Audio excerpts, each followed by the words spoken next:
Welcome one, welcome all to the greatest show of them all. This is the NFC East Mixtape. You can listen to this on any one of SB Nation's 4 NFC East blog podcast networks. That is Bleeding Green Nation for Philadelphia Eagles coverage, Blogging the Boys for Dallas Cowboys coverage, Big Blue View for those New York, suddenly bad at football once again, Giants, and of course Hogs Haven for Washington Commanders coverage. You can watch this show on the Bleeding Green Nation YouTube channel or the Blogging the Boys YouTube channel. We appreciate all of the mixologists for tuning in. He is Brandon Lee Gowton from BGN. I am RJ Ochoa from BTB. BLG, happy mid-December to you. Is it a happy time for you, RJ? Are you feeling good over there? We have a lot to get to, and we have a condensed amount of time because we have a training that Brandon did not get the notice for that I did, so I have to do the training apparently. So we're really just throwing me under the bus. I'm not throwing you under the bus. It's maybe somebody else under the bus that didn't. Oh, so throwing someone else under the bus. Okay. Yeah, I mean somebody's under this proverbial bus, but I got the invite for the training. You did not. No big deal. Neither did Pete Sweeney, our friend. So, for what it's worth, maybe I'm the one in trouble. Maybe I'm under the bus because I need the training. I am obviously so skilled that I don't need the training. Right. So we have a lot to get to. So I have 2 reviews from the BTB side of things. We encourage everyone to subscribe to preferred podcast network, whatever team they're a fan of. Leave a rating, write a review always, but head to someone else, give a cross review. I have 2 Eagles fans that have left reviews on the Blogging the Boys podcast network, both 5-star ratings. That is our one ask, please. First one comes to us from Sek, that is SEK_05, titled Eagles fan here. Love the NFC East mixtape. RJ has really humanized Cowboys fans for me, and BLG is always great. BLG has always been a constant with BGN Radio, even though others have come and gone. Keep up the great work, guys. So kind of a nice general review. Next one from Lech, LECH 83. It is just titled Mixtape, straight to the point. 5-star rating. I'm writing this under the assumption it'll be covered on the mixtape. If not, I may have to come back and 1-star bomb y'all. Kidding, of course. RJ, y'all love to rave how the Cowboys set fourth quarter records, but would it not make you feel better to be able to rest your talent in the fourth instead of assaulting old men such as Matt Ryan? How many games have you been able to rest your non-first seed starters this season? So already the gloves are coming off. I imagine that you didn't even put gloves on for this particular matchup. You don't know that. You haven't seen my hands. I have seen. Actually, I didn't. You wiped your computer screen before we started, and you had you went hoodie sleeve over your hand. So yeah. Okay. RJ, let's stop beating around the bush. The Philadelphia Eagles are the best team in the NFL, and you should be scared of them. And everyone should be scared of them. They look incredible. They're number 1 in your power rankings. They're number 1 in my power rankings. They should be number 1 in everyone's power rankings. Right. They're the undisputed best team in the NFL. They are now number 1 in DVOA. Is this the first time this season? It's the first time in a while, at least, that they're number 1. It's probably happened at some point this season, but so they're number 1 in DVOA and point differential. Right. How can you not be after that big lambasting of, we'll get to that. We have to start there, of course. The Philadelphia Eagles lead the NFC. They clinched a playoff berth. They have the best record in the NFL, 12-1. My day of reckoning is in the past. Cowboys beat the Colts, but yours is upon us with this Justin Fields game. I'm very excited to talk about that. But 48-22, the final score. Do you want my thoughts first? Do you want to go first? Because I have a thought, but if you want the floor, it's totally yours. Jalen Hurts is also the MVP. You guys talked about that on Monday. That was my take. Monday. He is he's like Jimmy. So I just recorded BGN Radio with Jimmy Kempski earlier today. It's not up yet. As we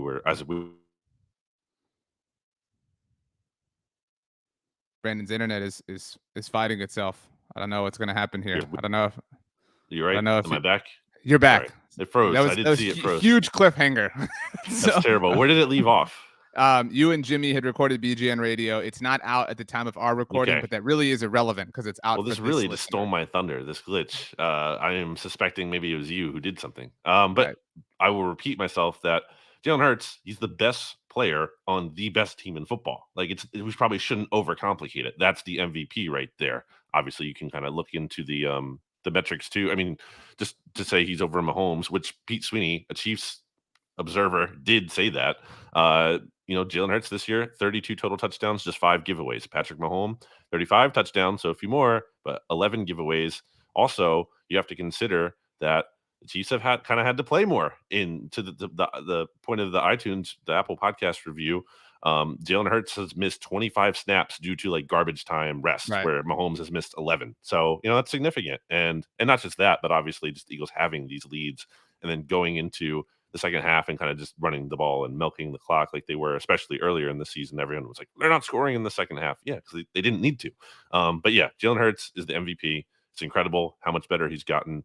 I can take every L for not believing in him. At the same time, RJ, I don't think the people who did believe in him saw him being this good. It's insane. This was in no way predictable. Like it was definitely possible that he could take a leap, and we've obviously talked about that for the last year. But like this was not a leap. This was like a light year that he covered. Yeah. Right. I do want to say the only part of what you said I disagree with is that he's the best player on this team. I think he's the most and hear me out. He's the most influential, and if they're going to hand out an MVP to an Eagle, it has to be to Jalen Hurts. Obviously, AJ Brown is the best player on the team. Like if you evaluated him, like I would still take Patrick Mahomes over Jalen Hurts. I don't think that's like a hot take. I'm having a hard time coming up with a receiver that I would take over AJ Brown right now. And I've already taken my L on that take and written my apology letter and everything. But so that's the only, I mean, we're splitting hairs at this point. I will say I'll take an L on a tweet that's been, thank you to all the BGN fans, thrown in my face, was what I tweeted after the Eagles barely beat the Colts. And if you allow me to flesh this out, and we got to get to this game, obviously, but I tweeted that the Eagles' best days were behind them. At the time, the Eagles had just lost to the Commanders, and they had really struggled against this Colts. They did look like the proverbial last undefeated team that was starting to regress and take on water and wasn't going to re-find their dominant form. To their credit, to my boy Nick Sirianni's credit, they have refound that dominant form. This was unprecedented too. I know you remember on the look ahead, I talked about recent final undefeated teams and kind of how they fared against the spread and things like that. The Eagles are not showing any signs of that. They are proving to be the exception, at least at this point.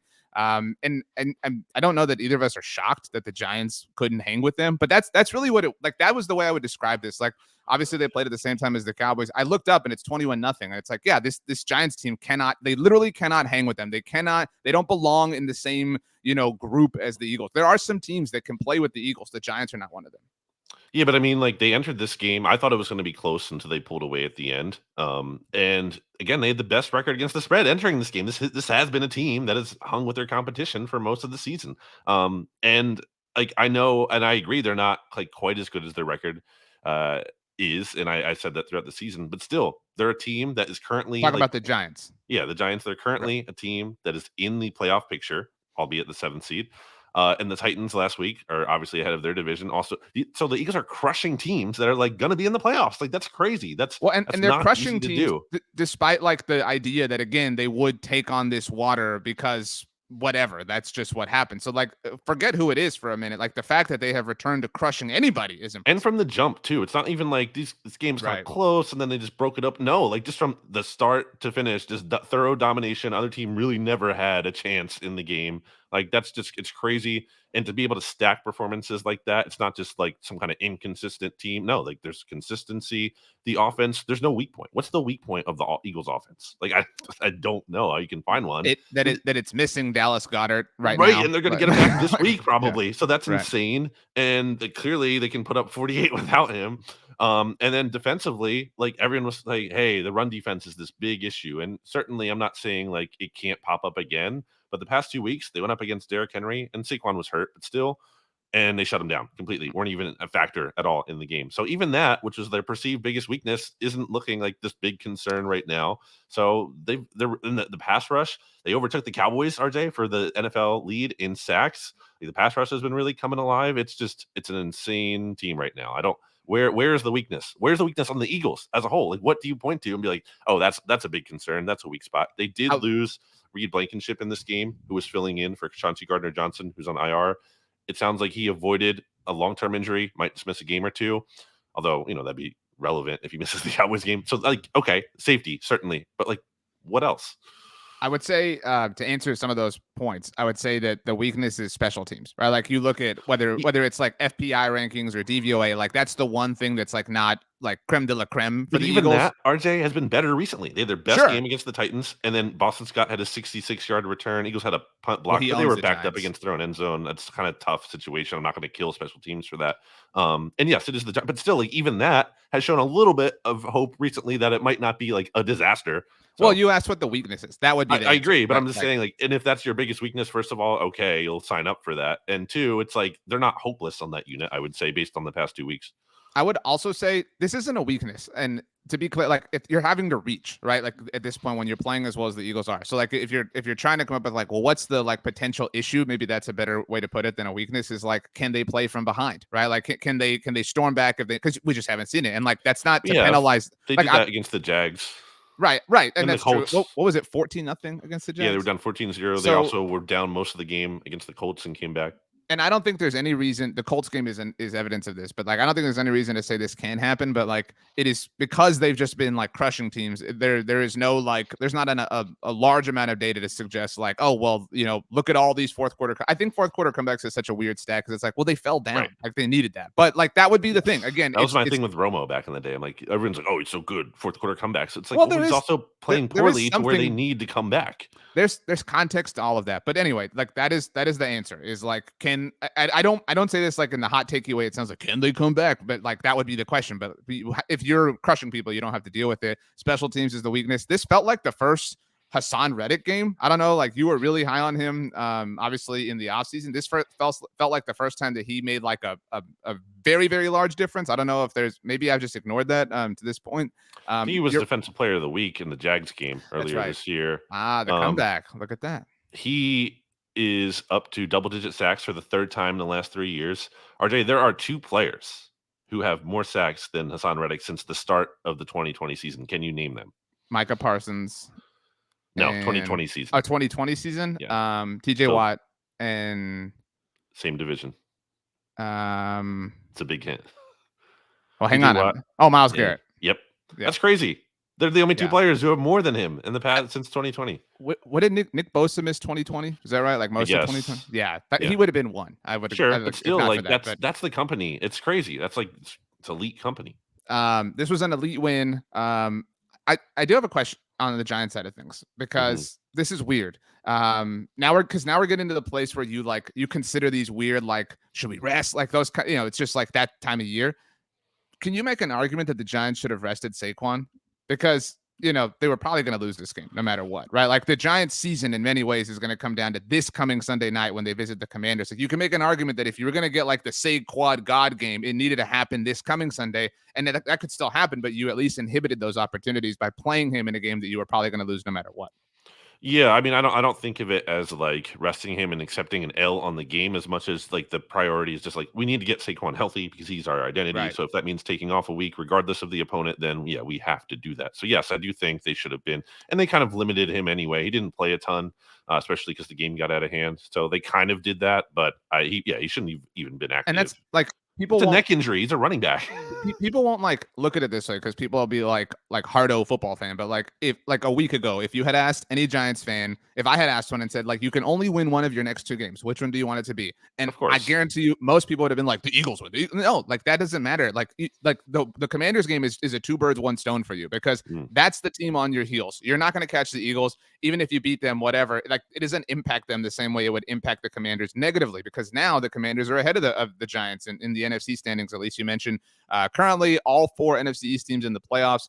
The Eagles, the 1 seed, obviously Dallas, the top wild card, Washington number 2, and New York number 3 because the Seahawks lost. We weren't really banking on that when we kind of looked forward. I do agree. And you, like you said, I said on Monday Football Monday, this is Jalen Hurts' MVP to lose. I think he would have to have like a poor showing in a really big spot. Like it would have to be that Cowboys game. Yeah, like everyone, like he would have to really flounder and that would take all the wind out of his sails. And I think you'd have to get this Mahomes thing, or if the Bengals, kind of get super duper hot and things work out for them and Joe Burrow takes it. But what I do want to give the Eagles credit for is this Cowboys game might not mean anything. Like, or it might not to say it won't mean anything like we've been talking about, but they can, if they win on Sunday, they can afford to lose this Cowboys game. They still have that extra bit of room for error. Obviously, if the Eagles lose to the Bears, then next Sunday is like the biggest game in Cowboys, Eagles, and I don't even, assuming the Cowboys beat the Jaguars. Right. I don't even know how long it's been since there's been a game that big. So let's set some of this up. So the Eagles, to clinch the number 1 seed, they just need to win against the Bears on Sunday and then the Cowboys next Saturday. Like if they do those two things, 1 seed is clinched with 2 weeks remaining. They get in the to 14-1, season. right? Yep, 14-1, done. They clinch the number 1 seed. That's the scenario they're obviously aiming for. And they can, to that point, they can clinch the NFC East in Dallas. Like if you want the like extra bit of joy there, you know what I mean? That you can put caps and t-shirts on in the Cowboys visitors locker room. So let's run through the scenario where the Eagles win this week. They beat the Bears. Cowboys, let's say hold off on the Cowboys. Let's say the Eagles beat the Bears, but then they lose to Dallas. Now, obviously the Eagles can still win out and win the number 1 seed that way. But that's assuming the Cowboys win all of their games, right? Which might not happen, right? I mean, is that fair to say that it's not guaranteed that they're going to win because they're 3 road games? It's fair to say it's not guaranteed anybody's going to win out. Right, but I'm saying feasibly, not as of now. Let me break it down. Let me get to the bluntness of this. If you're an Eagles fan, you can afford to lose one more game. If the Cowboys lose, that's another game that you can afford to lose. You get what I'm saying? Right now, you have a 1-game buffer. If the Cowboys lose, that buffer increases. Obviously, there are only 4 games left. So, if the Cowboys lost 2 or 3, you get what I'm saying? That and renders it all moot entirely. But right now, you can drop one. But if you drop that Bears game, if you're an Eagles fan and you lose to the Cowboys, you lose control. Now, you could regain control, obviously. But if the Eagles went 0-2 in these next 2 weeks and the Cowboys beat the Jaguars, this would assume the Cowboys beat the Eagles, then obviously things break that way. So the Cowboys have what left? So they have they're in Jacksonville on then they Sunday, play the Eagles, and then they visit the Titans on Thursday Night Football, and then they visit the Commanders to round it all out. So their non-Eagles game, the remaining non-Eagles games are on the road. That's 3 games on the road. So again, correct. Reason, and especially because Washington, that Commanders game, you figure is going to be tough from a standpoint of the Commanders are probably playing for a playoff spot or at least playoff seeding at that point. I do wonder, it's too hard to extrapolate too far out because it might not mean anything. You know what I mean? Like the Commanders might know they're in. Depending. Right. That's what I'm saying. So it is a really interesting, it could mean a lot though, is the point. It could be it could. In theory, it could be a win and in.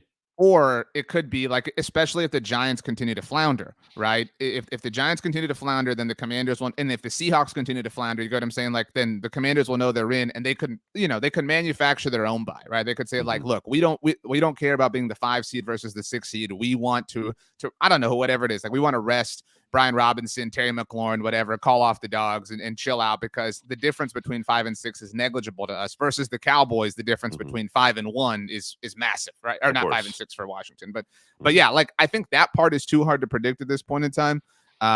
But you're right. For Dallas, they cannot lose any more games if the Eagles only lose one more.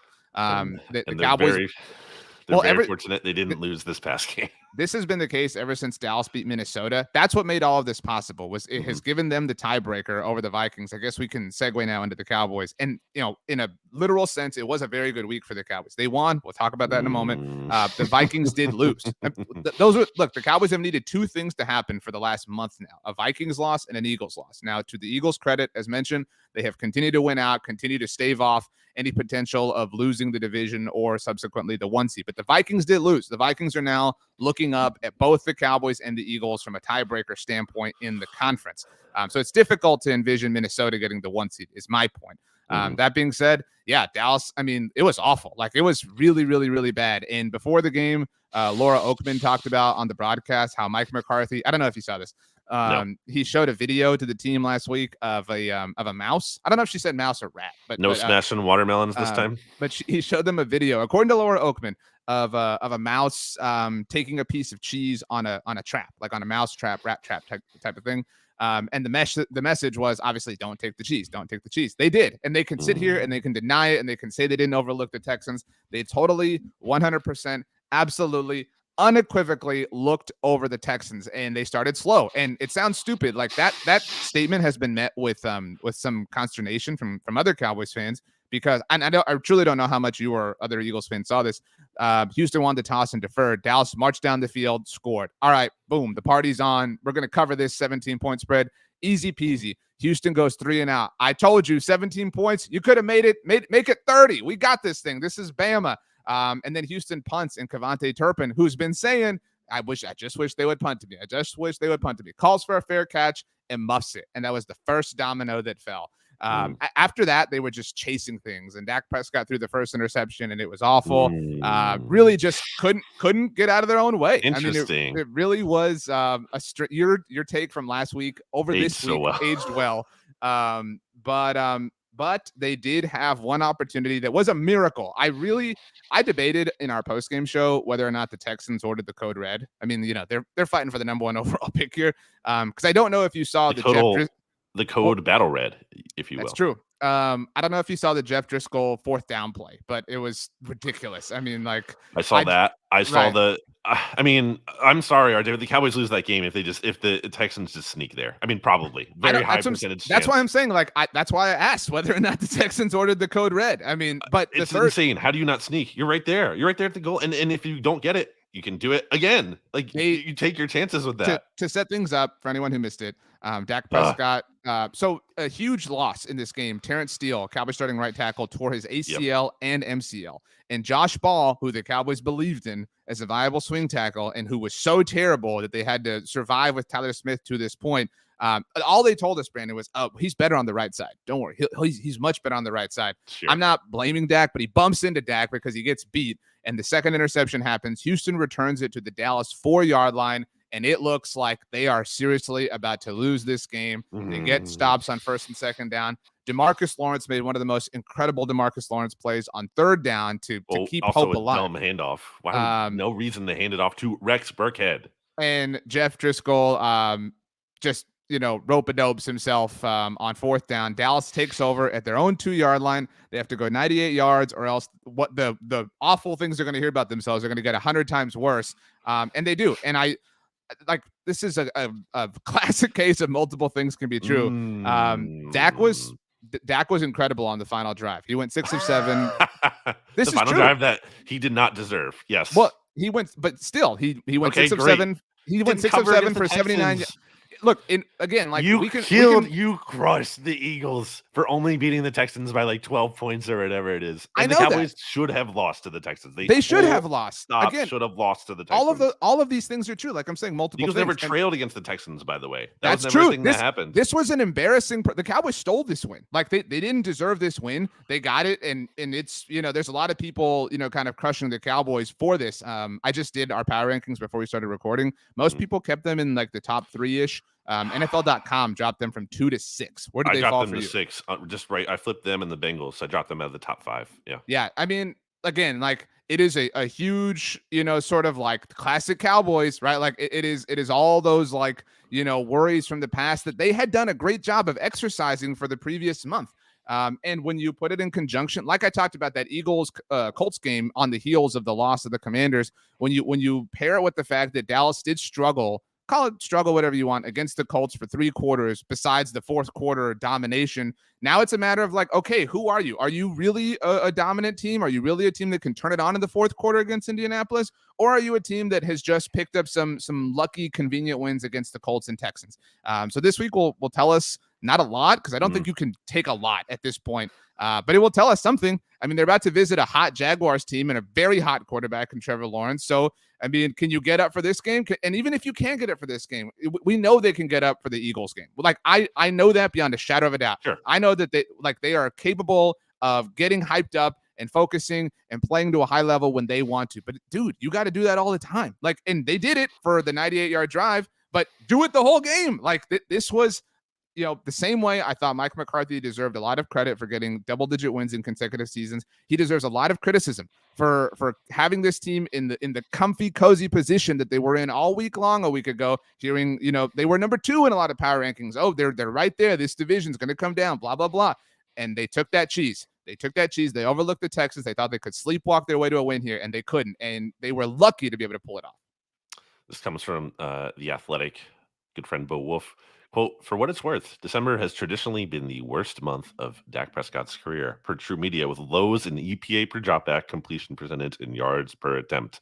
December, this might not be Dak's month, which is kind of a critical spot because Cowboys need to keep winning here to have that chance still. And I would love for Dougie P to deliver the Cowboys a loss. That would That'd be so it'd be good. sweet poetic justice. The Cowboys, by the way, visiting Jacksonville for the first time since 2006. Their last road game against the Jaguars happened in London. That's why. So it's been a long, and that this is fun for you and I. That was T.O.'s debut with the Cowboys. They lost that game. Wow, that's crazy. What a long time it's been.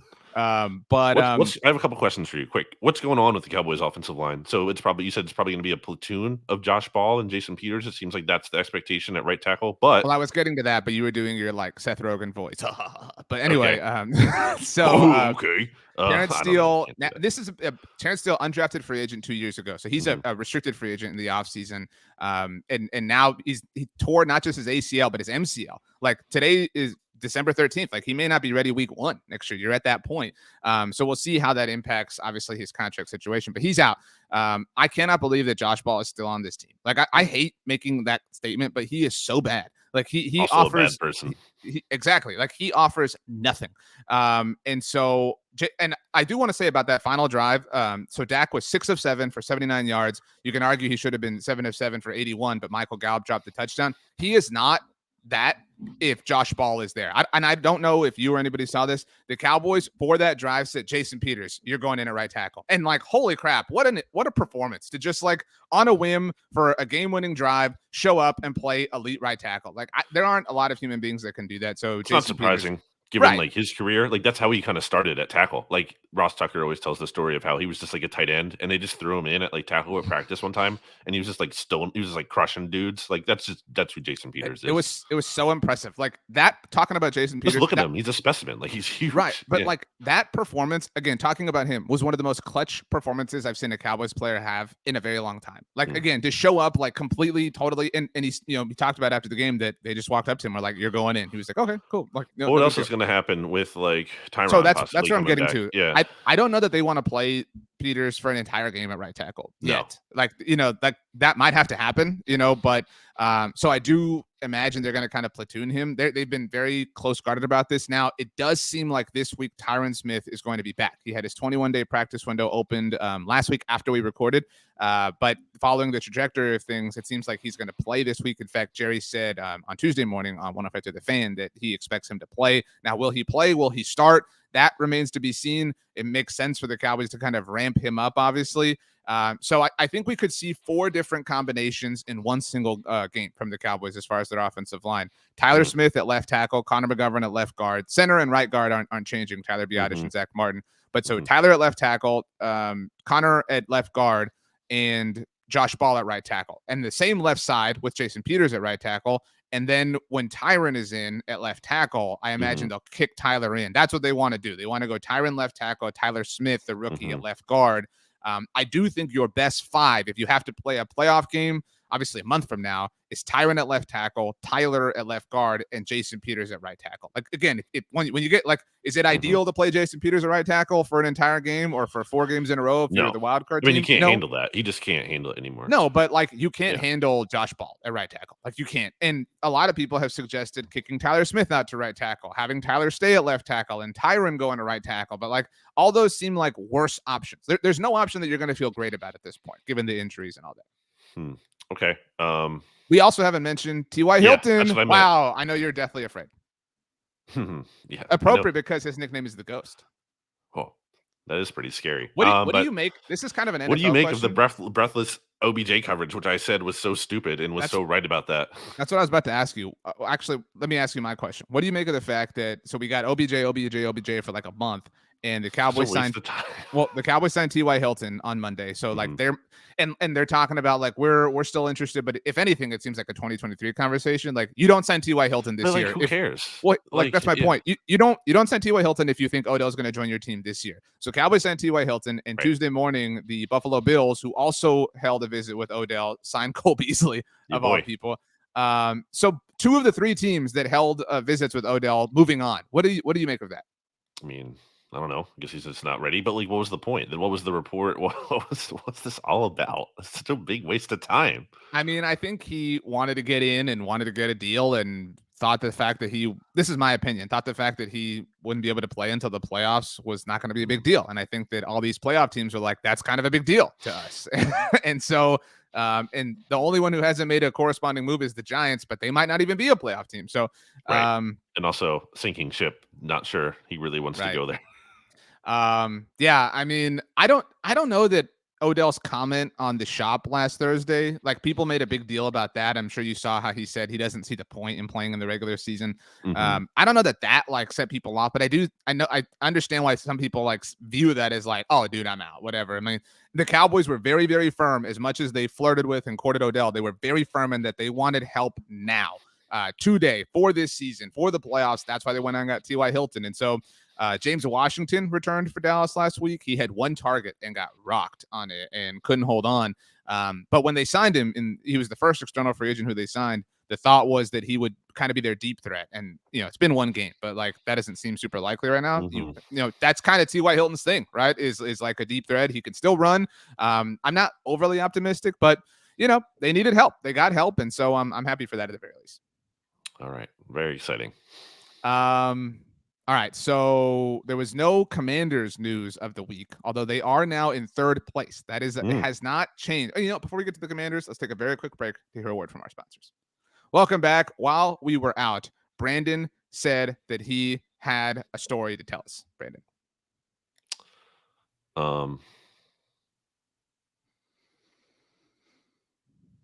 Actually, I have a question instead of a story. You know how like on Survivor, they'll get like a reward. And it's like, oh, if you guys win this, you get to go eat like pastries and drink all this coffee. I think that was last week.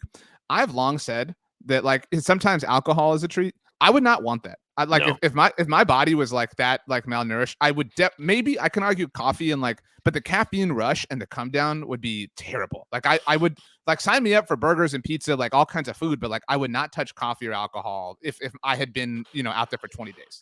I think one cold beer could be nice. Like just one refreshing cold beer might be a nice little thing. But yeah, I don't know any more than that. Your like inhibitions would be much more lower than usual, and then you would compromise your game. You know what I mean? Yeah. Like, well, also you're just going to dehydrate yourself further, and you don't want that. So, just a lot of water. That's what I would want. I bailed you out of not having a story. Anyway, Gatorade. I'd go with a Gatorade. I'd love a Gatorade if I was out in Survivor. A beer when you're like really thirsty, it can hit different. And like when you're super, or like a Gatorade. Yeah, you like mow the yard or something like that kind of beer is like you're just so thirsty. Right. Just like it can be really refreshing. Wow. Commanders. Have we talked favorite Gatorade flavors before? Probably. I'm a strawberry guy. You got to get melon. The pink. Of course, we have talked about this because yeah, Holden has been like, of course, melon would be RJ's favorite flavor. Yeah, RJ lives in Holden's head rent free, just so we're all aware. Anyway, the Washington Commanders did not play. Now we have nice, clean, same numerical records, although we do have the ties. But the Commanders had a great week, obviously. So we don't have a lot, great bye week for them. Right, didn't play, but the Giants lost, the Seahawks lost, so the Commanders now not only in the playoff picture, but firmly. They're not that Mickey Mouse third wild card team that the Eagles were last year. They are a true OG wild card team, and they have the opportunity to really put some distance between themselves and the Giants. I guess we can kind of lump the two in because the Commanders were on bye. They play one another at FedEx Field Sunday Night Football. It's hard not to kind of eat this cheese. I mean, things are kind of pointing up for the Commanders this season. I mean, it's all about this week. Like they have to win. Right. They have to show all this big run they've gone on means something and is legit. Be very disappointing if they lost to this Giants team, considering the Giants trending in the wrong way. The Commanders having the bye, the advantage of the extra rest, like Chase Young potentially, finally, maybe actually being back, which by the way, I just don't know. I feel like very cautious about that because he should have been back by now. And it feels like to me, like they're just like trying to hide something or like hide that he's less than 100% or he's behind schedule or something. So I still wonder about that. But overall, definitely, I'm feeling good about the Commanders in terms of they're more of an ascending team to me right now than the Giants are. Yeah, like they're the third best team in the division easily. So we had talked about their game for next week before at San Francisco. I think we both definitely feel like they're losing that game, right? Like it's hard to pick against the 49ers right now. Right. And the following week, they host the Browns. And we had talked like, well, we don't know what they're going to look like. And granted, that's more time for I Deshaun like their Watson to get chances right acclimated. now. Yeah. That's what I was getting at. Like, I think I'm willing to flop those games. Like, I kind of thought they might beat the Niners and would lose to Cleveland. So let's say they go 1-1 in those final two games. Yeah, they'll win one of those two games. Yeah. Right. I'm sorry, not final two, but those two. If they beat the Giants this week, so they're 8-5-1, and then if they split those others, they're 9-6-1. They're in, right? Like they're definitely in. We're confident in that. Yes. I mean, who's their? Yeah, like, probably. Are the Giants their top competition? Do we think? Like, I recognize that that's who they're playing this week, but whatever. But assuming they beat the Giants, the Giants are no longer a threat to them. You know what I mean? To their wild card standing at least. Right. But I mean, the Seahawks are still out there. What do they have left? I'm looking at their schedule right now. Remaining schedule. They play on Thursday night. They play the 49ers on Thursday Night Football. It's in Seattle. So it's Seahawks are historically a tough matchup for the 49ers. They give them problems more than other teams. But like, if you have to pick right now, you're picking the Niners. You just said it's hard to pick against the Niners. I think it's a coin flip, though. Yeah, I agree. But I do think it's a coin. It's closer to a coin flip. It's not just like. Let's call it a loss. So they're 7-7. This the Seahawks are, and then they visit Arrowhead next week. That's going to be tough. So I think they win one of those two, though. But say they drop. So they're 7-8 at that point. We're kind of forecasting the Seahawks. If the Commanders win on Sunday, they are 8-5-1, and even if they lose the next week, they're still a game and a half up on the Seahawks, and they're obviously up on the Giants. I mean, like, there's no real other threat to them in the conference in terms of being a wild card team. Like, maybe Detroit, you know what I mean? Like, but Detroit's true. But Detroit's not a threat to Washington at that point. Like, I think Washington over these next this week is my point. If Seattle loses on Thursday night, and I don't know the full tiebreaker procedure, I think a Seattle loss on its own may clinch a playoff berth for the Cowboys. I'm not totally certain yet, but I mean, we'll get there as the week unfolds is what I mean. Check blogontheboys.com. But if Seattle does lose on Thursday night and the Commanders beat the Giants, I think the 5 seed is Washington's. Like, and that's what I'm saying. Like, I don't think Detroit is a threat to the them. 6 seed? I'm sorry, the 6 seed. My bad. Yeah. I don't think Detroit is a threat to Washington. I think Detroit and Seattle are threats only to the Giants. I don't think that the Lions or Seahawks are catching the Commanders. I agree with that. The Commanders are kind of fortunate they tied instead of losing, obviously, because the Lions do have that tiebreaker over them from the head-to-head earlier in the season. Right. Brian Dable just did everybody a solid. But like, because right now, the only reason I slacked you this, the only reason that New York is ahead of Seattle is because of the tie right now. That's it. If they had lost because they lost the tiebreaker to Seattle, so what was actually smart? No, it was not. Yeah, okay. I think the Commanders are going to get in unless they somehow lose this week, which would be really bad, not only from the outcome of the game itself, but just the outlook. You'd be like, vibes, oh man, right? Like that's like the vibes are way down. You lost after a bye to a Giants team that hasn't won in a month. I mean, it would be almost worse vibes than what losing to the Texans would have been for the Cowboys. So at this point, the 5 seed in the NFC is, I'm willing to say 90% going to be Dallas, but the other 10% would be Philly if the break goes the other way. But so the 5 seed is Dallas or Philly. The 6 seed, like I said, I'm very confident. I'm almost ready to hand it to the Commanders, especially if we get those two things this week: a Niners win on Thursday and a Commanders win on Sunday. And then the 7 seed. I think we've danced around this. I'm willing to say that the Giants are not going to make the playoffs. I'm willing to like confirm that. Like we ate the Saquon crow, and this isn't about Saquon, but I'm willing to like be willing to eat crow. You know what I mean? Like, I'm willing to say there's no the Giants, and dude, we kind of talked about it when we forecasted this. Like, I don't know that you undo the goodwill of the first half of the season, but man, like if you whimper out and you fall apart this badly, I mean, like, dude, like. That's tough. Like, that's a tough way. That's a hard off season. It is. It might actually somehow reverse itself back into being a good thing in terms of a sobering look. And it's like, okay, we do really need to upgrade some of these spots. We can't just, talk ourselves into this group that overachieved and probably isn't going anywhere long term. So maybe that's it. But it's like it's big decisions. It's what do you do with Saquon? It's what do you do with Daniel Jones? Those are like really big decisions they have to make, and it's not like they have an easy, obvious answer at quarterback, right? I mean, because where they're going to be picking in the draft is not going to be conducive to necessarily getting a top quarterback. Doesn't mean it's impossible, but it's not likely. So it's a tough thing. But this was not the year to not have Chicago's pick. Like, this was the year to have Chicago's pick. A year too soon, maybe. Looking at their final schedule, so after the Commanders game, then they play the Vikings. So in Minnesota. Which, Mm-hmm. I don't think the Vikings are amazing. The Giants can beat them, but it's in Minnesota and it's tough. And then it's also on a short week because they play on Saturday, so slightly, but still. And then they host the Colts. I mean, to be clear, like most teams are playing on Saturday next week. Just so like sure, you're saying, right. Literally, I'm just I don't want people to be like, oh, the Giants are getting screwed. Like most teams are playing on Christmas Eve. But it is some kind of disadvantage to play on a short week on the road and being the traveling team and having less time to prepare and then having to travel on top of that. It's just not ideal. So that's the Vikings matchup. It's tough. And then they can probably beat the Colts, but I mean, I don't know. It's probably a coin flip game. I think the Colts can win, especially with the Giants, what they look like recently. And then it's the Eagles-Giants game in Philly, which who knows? See, that's at this point, this is what I thought about, obviously, as last week was unfolding. If you're a Giants fan, you are an Eagles fan. You know what I mean? Like, at this point, if you're a Giants fan, but like, I like if you're that. Yeah. If you're rooting for yourself, like you need the Eagles to run away with this, and you need the Eagles to lock up the 1 seed so that game is meaningless for you. You need that, and you actually kind of you need to root for that scenario to unfold where Dallas is locked into the 5 seed in terms of Week 18. Actually, no, you need the Cowboys to play for that. You need the Cowboys to beat the Commanders. Although, all the more reason to be rooting for the Eagles so that the Cowboys lose and the Cowboys keep wanting to play, and then the Commanders, kind of struggle a little bit here. So I want to talk about point differential because everybody's like, oh, the Vikings, they're going to point. They have a -1 point differential. It's still insane that it is insane. They have 7 more wins than losses, and they have a negative point differential. I agree with you, but that statement sounds like it's like supremely negative. It is negative. It is literally it doesn't matter. Negative at all is insane. Do you know what the Giants' point differential is? That's my point. Yeah, it's what? It's negative, I don't know, 30 or whatever. So the Eagles lead the NFL at +138. The Cowboys, I think, are third at +131. The Commanders, -3, respectable, kind of indicative of being a 7-5-1 team. The Giants are -33. Yeah. Like I mean, like they're not getting anywhere near the flack that the Vikings are for being frauds. And I know some people kind of said that, but dude, they are 0-3-1 in division.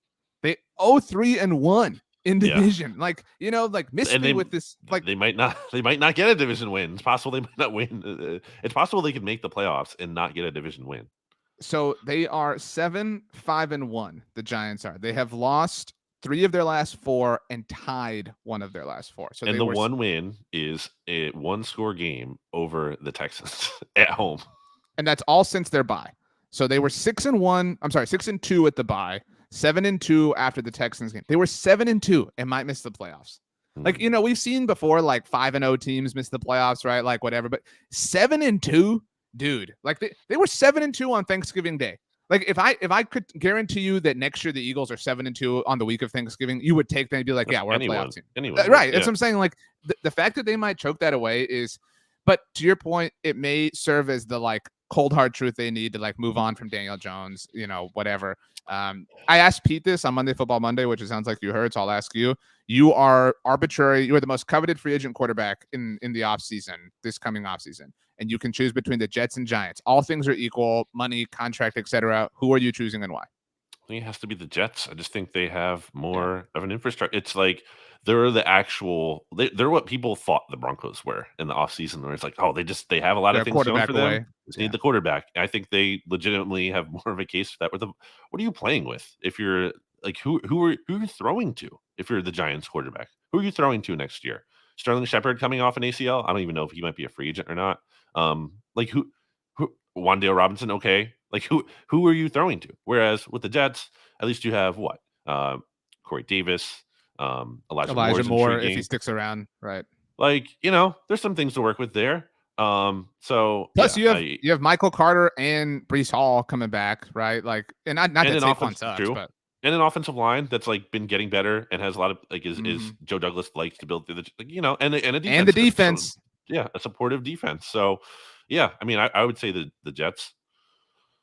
And you play maybe in theory in a more winnable division. I mean, I don't know. It's still tough because Buffalo's really good, but I mean, maybe that's equal. Like in the division you play, if we looked at teams as combinations, like the combination of Philly and Dallas is much more stout than the combination of Buffalo and Miami, right? Because exactly, I don't know that Miami's married to Tua in the offseason. Like we're kind of like we're sort of at the beginning part of that, like questioning. I know that's tough scene for you, but yeah, like I don't see how. And plus, like, who would you rather hang out with, Robert Saleh or Brian Daboll? I guess that's true. And to your point, yeah, you could more easily convince yourself if you're this free agent quarterback that you could be a top 2 at least team in the AFC East, whereas it's harder to say like, okay, I'm going to sign with the Giants and we're definitely going to be a top 2 team in the NFC East. Like, I don't know.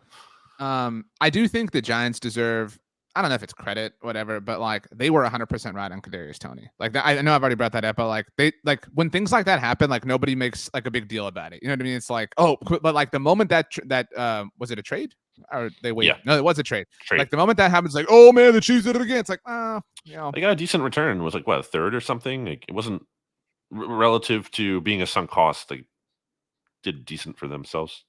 Well, they did spend a first round pick on him, so you have to right. Oh, that's a different regime, they received Kansas City's comp pick, their third round comp pick, and the team's 6th. Or they got a 3 and a 6. I mean, it's pretty good for coming in and cleaning up the old regime's mess. Let's pick these games this coming week. By the way, you can hear Brandon and I pick every single game across the NFL every Friday on the Look Ahead, where Brandon is doing a great job as far as not only the locks of the week. He was the only person who had his leg of our same game parlay hit. It was really justifies, RJ, that vibes are real, and you have to lean into that. I forgot what you were talking about for a second. But with the Jalen Reagor of it all, you said on the podcast on the Look At It, because I went and listened back, you were like, you were so excited to say this, Brandon. You slacked us at like midnight. Yeah, I'm serious. You were like, it was literally like 11 o'clock when you slacked this, and it was like on Tuesday. You were like, and we record that show on Fridays. You're like, this is my lock of the week. Like you weren't messing around. But okay, so. These lines are subject to change. Like I said, these are as of Tuesday at 11 a.m. Central. The Philadelphia Eagles are laying 8.5 points, the second game of their 3-game road trip in the Windy City. I love Chicago. Justin Fields. You want Chicago? Is that what you're saying? I love Chicago. It's a great city. Okay. So Justin Fields and the Bears coming off their bye. Maybe Matt Eberflus helps the Cowboys out. Probably not, though. I will lay the points. I'm not picking against Philly right now. I'm very fascinated to see what the line is going to be for the Christmas Eve game, but we got to get through this week first. Yeah, that very much will impact it. Bears are the second worst team in the league when it comes to covering the spread. So it's really not, it's not like, oh, this is a ton of points. I mean, it's really not. They have been playing more competitive recently when Justin Fields has been starting, undoubtedly, but they've also lost a lot. And I mean, I just don't think they have the horses. That was very much apparent with the Giants. Right. Bears very much also just do not have the horses. The Fields thing will be interesting in terms of what his mobility can bring, but they do have more of the horses, and that's like, you know what I mean? Like if I had to like quantify the horseness that they have, like I believe in Chicago more than New York in that sense, just because of Justin Fields. Like, you know what I'm saying? Like I think, well, him aside, I'm saying, yeah, right. I actually saw a report this morning that Chase Claypool still doesn't like have the full and like grasp of the Bears offense, which is understandable, but like, you know, tough scene. You know what I mean? If you're there, but like if the Bears cover or win, it is going to take like a supernova Justin Fields game. But again, this is your version of the Colts game. Like you have been bagging on Justin Fields. It would only be fitting. And it would be fitting that it is the week before the Cowboys game that would set everything up, that would pull the rug out. But I'm not betting on that. I'm taking the Eagles. It's hard to bet against or on that, I should say, right now. Yeah, I mean, Fields, you know, he is what he is in terms of being an impressive runner recently, but he's also prone to turning over the ball. He's also prone to taking a lot of sacks, and the Eagles lead the NFL in sacks. I think they're going to be able to get to him and take him down. I don't know what you do to stop the Eagles offense, and what is Chicago working with? I think on both sides of the ball, Chicago just not very strong in the trenches, and the Eagles very much are. So I like that matchup a lot. I don't know. I don't really think. I mean, this could be a trap game from the sense of, okay, you're coming off 2 big wins and you're playing a big division game the next week. So maybe you get caught looking ahead, but I don't know. I don't really think that's likely. I don't think you talk about that at this point as being like the favorable scenario. I just think Bears aren't good. I think it's that simple. They're not good. Eagles are. Eagles win. They cover. They win by double digits. The Cowboys are laying 4.5 points in their first trip to Jacksonville since 2006. I have a feeling you're going to emotional hedge and take the Jaguars to cover, but the Cowboys to win. I take the Jaguars to win outright, baby. Doug Peterson is going to come through. I can't not take Doug. I love Doug, so I have to do it.